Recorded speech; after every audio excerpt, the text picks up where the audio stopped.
History, as it's usually told, is a parade of kings, emperors, and generals, men who played by brutal but familiar rules. But what happens when the game is rigged to keep women out entirely? Some chose to smile politely, others flipped the table, rewrote the rules, and claimed the power that was never meant for them. From assassins to empresses, they ruled with cunning, cruelty, and calculation, proving that the most dangerous players are often the ones the system tried to silence. Kicking off our list at number 10 is the unstoppable Fredegund of Soissons, a woman who clawed her way from servants' quarters to the glittering yet deadly heart of Merovingian France's royal court. Her rise was nothing short of a ruthless masterclass in political survival. Starting as a low-born concubine, she used her wit, beauty, and dangerous cunning to seduce King Chilperic I, persuading him to send away his first wife, Audovera, to a convent, despite the fact Audovera had given him 3 sons. But that was only the beginning. When Chilperic's second wife, Galswinthe,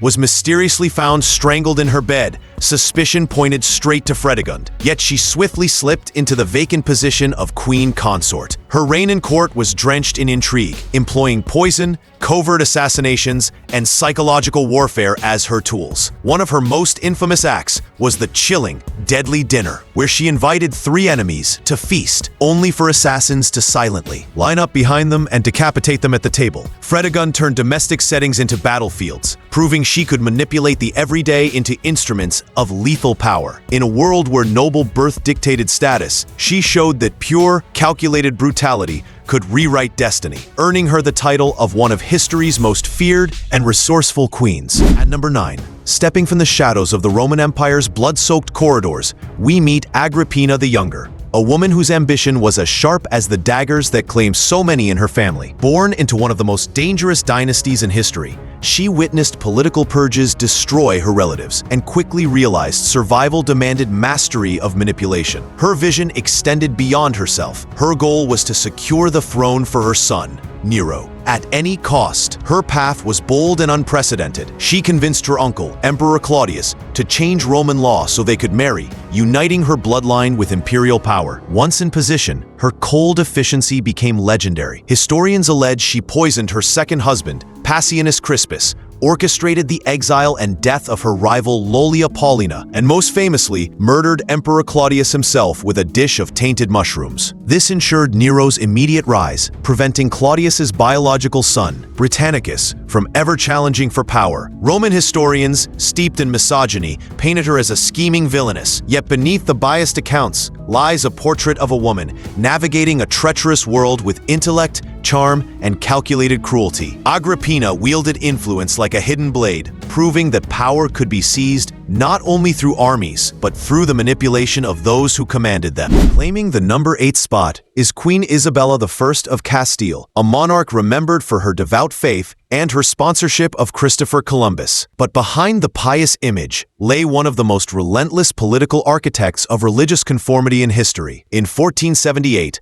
alongside her husband Ferdinand, Isabella established the Spanish Inquisition, a state-backed machinery of fear that far exceeded traditional religious enforcement. It was a calculated strategy to unify Spain under one faith and strengthen royal authority, but it came at a staggering human cost. Under her rule, the Inquisition employed brutal torture, intimidation, and public executions to root out heresy, targeting Jews, Muslims, and anyone who resisted conversion to Christianity. This wave of persecution culminated in the conquest of Granada in 1492, ending centuries of Muslim rule in Spain and resulting in the deaths or enslavement of tens of thousands. Her policies also mandated the mass expulsion of Jews, forcing hundreds of thousands to abandon homes, businesses, and centuries of heritage. Isabella's power was systemic rather than personal violence. She didn't wield the blade, but she controlled the system that did. Her reign demonstrates how a queen could impose absolute authority,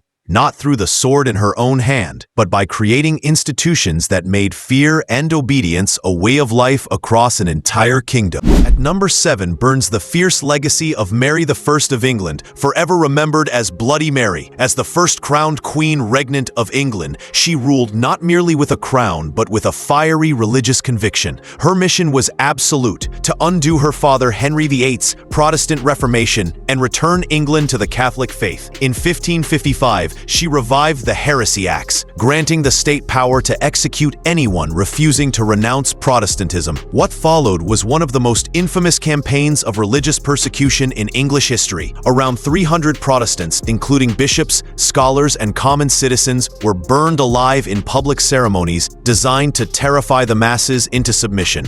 Her reign's brutality wasn't rooted solely in ambition.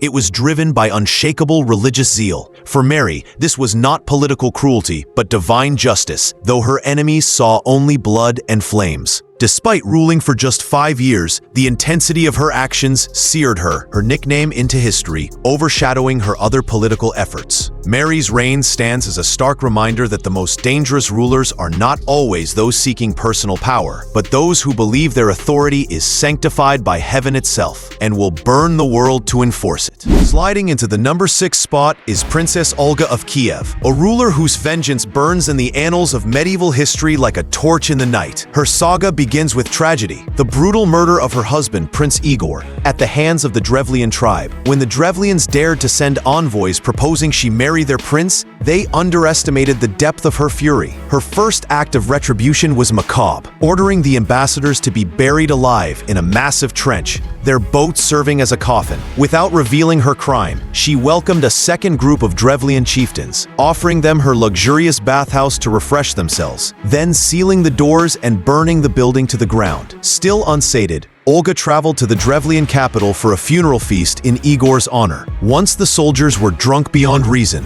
she signaled her men to slaughter 5,000 warriors in a single bloody stroke. Her most ingenious act, however, came after a year-long siege of the Drevlian stronghold, offering peace in exchange for a tribute of 3 pigeons and 3 sparrows from each home. She appeared magnanimous until she had sulfur tied to the birds' legs and released them, turning their return flights into an inferno that consumed the entire city. Every survivor was killed or enslaved. The paradox is staggering. This merciless avenger would later be canonized as a saint in the Eastern Orthodox Church. Her brutality reframed as righteous justice in the service of state building. At number 5, we meet a queen whose name still resonates as a battle cry, Boudica, the warrior monarch of the Iceni, who turned her personal humiliation into one of the bloodiest rebellions the Roman Empire ever faced. Upon the death of her husband, King Prasutagus, the Romans ignored his will, seized his lands, publicly flogged Boudica, and committed the unthinkable crime of raping her 2 daughters. This was not just an insult, it was a declaration of war. Boudica rallied her own tribe and neighboring Celtic peoples, creating a massive force driven by pure vengeance. Their first target was Camulodunum, modern Colchester, the Roman capital in Britain, which they obliterated, killing every inhabitant. The rebellion swept into Londinium, London, and Verulamium, St. Albans, burning both to the ground in acts of utter devastation. The estimated death toll reached a staggering 70,000 Romans and pro-Roman Britons, with no mercy shown to civilians. Contemporary Roman historian Tacitus, though writing from the conqueror's perspective, admitted the scale of destruction was unprecedented. Boudica's uprising was more than a military revolt. It was a violent purge of Roman oppression, a cleansing fire fueled by a sense of violated honor and collective rage. Though eventually defeated, her campaign shook Rome to its core, proving that even the most disciplined legions could falter before the fury of a wronged queen. In the number 4 position stands Catherine the Great, a ruler whose rise was not through inheritance, but through a daring and calculated coup that forever altered Russian history. Born as Princess Sophie of Anhalt-Zerbst, she married into the Russian imperial family, only to find herself tied to the erratic and deeply unpopular Tsar Peter III. Peter's pro-Prussian sympathies and disregard for Russian traditions alienated both the nobility and the military. Catherine, in contrast, cultivated allies among the guards, embraced Russian customs, and quietly positioned herself as the alternative to her husband's incompetence. In July 1762, she struck. Donning a military uniform, Catherine rode to St. Petersburg, rallying the imperial guard and being proclaimed empress within hours. Peter, abandoned by his own loyalists, was forced to abdicate. 8 days later, he was dead, assassinated by her supporters under circumstances Catherine never publicly addressed but likely sanctioned. This swift and bloodless coup, at least in public, demonstrated her ability to blend political charm with ruthless precision. By removing Peter in one decisive move, she secured not only her throne, but also decades of stability that would see her become one of Europe's most celebrated frustrated monarchs. Catherine's coup is a testament to the fact that sometimes the sharpest weapon in politics is not a sword, but the ability to make a rival vanish without leaving a trace of guilt in your own hands. Crashing into the number 3 spot is Elizabeth Bathory, a woman whose cruelty would become the stuff of nightmare and legend. Born into one of Hungary's most powerful noble families, she enjoyed wealth, prestige, and influence from birth. But unlike many on this list, her ruthlessness wasn't forged in political necessity or wartime desperation. It was an unrestrained descent into sadism. After the death of her husband in 1601, dark rumors began to swirl around her vast estate. Young girls, often daughters of minor nobles sent to her castle to learn etiquette, began disappearing. Witness accounts, some from her own servants, describe torture methods that defy comprehension. Needles thrust under fingernails, whipping with stinging nettles, and coating victims in honey to be devoured by insects. The most chilling claim was that she meticulously recorded the names of her victims in a private ledger, with numbers reaching as high as 650, whether or not the tally was exaggerated by political enemies eager to seize her lands. There is little doubt that dozens, if not hundreds, perished under her control. Her reign of terror serves as a stark warning of what happens when unchecked power, social immunity, and a twisted psyche collide. Elizabeth Bathory didn't just break the rules of her society, she obliterated the boundaries of morality itself. At number 2 stands Empress Wu Zetian, the only woman in over 2,000 years of Chinese imperial history to rule as emperor in her own right. Her rise began humbly as a teenage concubine in Emperor Taizong's court, but her ambition was limitless. When Taizong died, she entered the service of his son, Emperor Gaozong, and swiftly maneuvered herself into his favor, eclipsing the reigning Empress Wang, in a move that remains one of the most infamous in dynastic history. Wu allegedly murdered her own infant daughter, framing Wang for the crime. The scandal destroyed her rival, paving Wu's path to become Empress Consort. From there, her political grip tightened. She built a vast network of informants, appointing notoriously brutal officials to eliminate opposition. Ministers, generals, aristocrats, and even members of her own family fell victim to her purges. By 690 CE, she broke the most sacred political rule in China. She declared herself emperor, founding the Zhou dynasty and ruling the empire directly. Her critics painted her as a monster, but her reign also saw significant reforms, including expanding the civil service exam system and promoting capable officials, regardless of aristocratic birth. Wu Zetian proved that a woman could not only match the political cunning of male rulers, but surpass them, even if it meant leaving a trail of fear and corpses in her wake. Finally, at number 1, we find the most polarizing figure of them all, La Malinche, a woman whose life defies easy labels of hero or villain. Born into an Aztec noble family, she was betrayed by fate, sold into slavery as a child, and eventually given as a gift to Spanish conquistador Hernán Cortés. But her intelligence and command of languages transformed her from a powerless captive into Cortés's most valuable ally. As his interpreter and cultural advisor, she provided critical intelligence on the political fractures within the Aztec Empire, enabling the Spanish to exploit rivalries and ultimately topple one of the most formidable civilizations in the Americas. Her assistance ensured Spanish victory, but at the cost of her own people's sovereignty, earning her the enduring label of La Traidora, the traitor. Yet her legacy is complicated. She bore Cortés's first son, symbolizing the beginning of Mexico's mestizo heritage, and some argue she was motivated less by betrayal than by survival. Seeking to navigate a brutal world where refusing Cortés might have meant her death, La Malinche broke the deepest rule of all,